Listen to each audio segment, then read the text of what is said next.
Alright, welcome to another Android tutorial. In this video I'll be showing you exactly how to change your icon in a very fast and simple manner. It's actually built into Android Studio by itself. So the first thing you want to do is go to Res, click on New, and then go to Image Assets.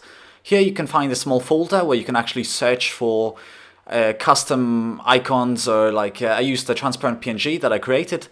And this is just an example. I like to have it transparent in the background because it actually has a foreground layer and a background layer.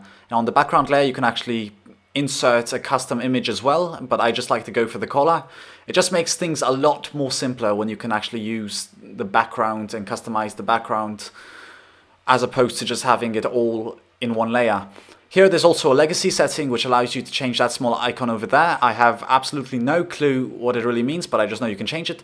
And after it will show you that in your, in the minimap you will have, or the mip map, you'll have lots of different sizes. It generates all the sizes for all the occasions you might need it for. And that's actually it. It will automatically upload it to your app, and next time you start it, it might not automatically show, so you might have to restart your app. But it will be there, and it looks great. It's very fast and simple, and that's essentially it.